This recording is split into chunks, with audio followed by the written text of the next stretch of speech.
Hello, me mawa kwa bananso. Ede ba na watwe wie enkro anhye dwumede yi so. Oh, said the brofo beka say your weekend Bible inspiration. Onyame kese yeda wase. Ono kredi na utumidi na akra ye mu besi sabre. Ewade wa hye ho ani onyamo ye nso ebedu sampempenso ya ne kanyina ne se.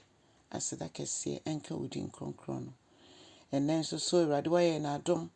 Ama yehu eda fofori yehu na wotwe wie ye fofori wona woni memu nsam eno nti rade san gya ye ho so hya wonsa se de yenkan ewo yana monto nyina mu na ya brabo nhye woni onyam ewo Jesus Christ udi mu ne ya bompaye hallelujah odo for me ma wakwa babiom na ye be fire kenkan nsam efi nnwom eduasia en9 ebra yetu kwan afa enwom no mu moma yintie erade asem osetie me ni erade me mpa ebomu no erade tie me ne erade bo me ho ban efi osefo no gine tuo nyina mu erade fa me sie wankasa wo hintabia na yi me fi omo dwene me ho adwene bone no ensem omo esi omo adwene pi no mo ye omo adwene se omo de ensemone a no mo bedi omo se omo techere mate se sekan na omo fa omo pia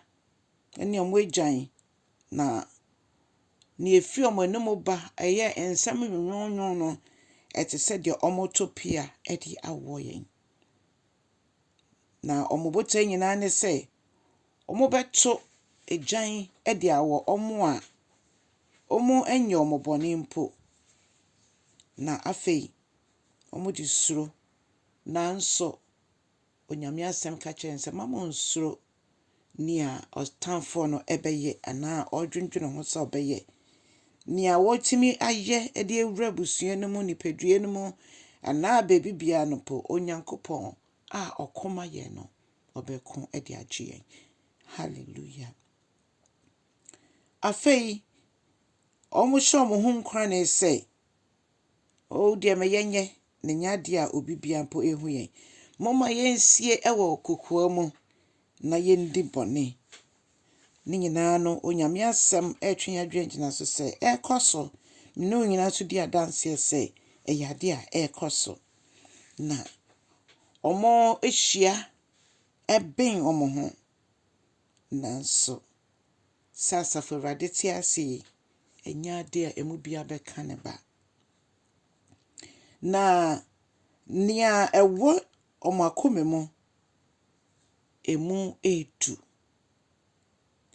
ni wo makome mu edu ne hye nipa akome mu edu woni nipa nam ekoba nanso na wonnim ne timu asem na onyankopon na yesum no obeto nejan na ne behu ane se obonefo no ne ofa ye ho adwenbone no ebehu ane se no wetwa no atwene we bubu no egu ho we pra no na se ye wonyame bia okoma yen a ye konfo kese okoma yen a ono oye Israel domberima ono a okone makoma omo efitete besi sabre amene ukase wakoye kon amaye besi sabre ye konfo kese no na afei ose onyankopon be ma omo ehinti no mo ahwehwe ase no mo ankasa omo enum kasa be yi omo ama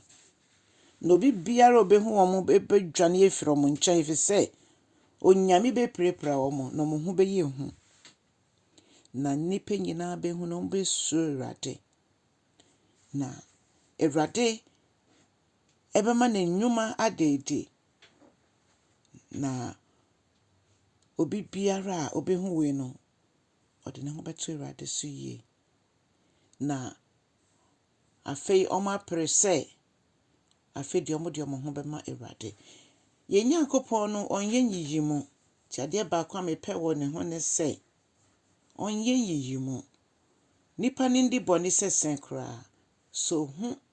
nyankopon tumi ne nyame tumi ye no oba ne nkyɛn a onyame simi yi utotwene da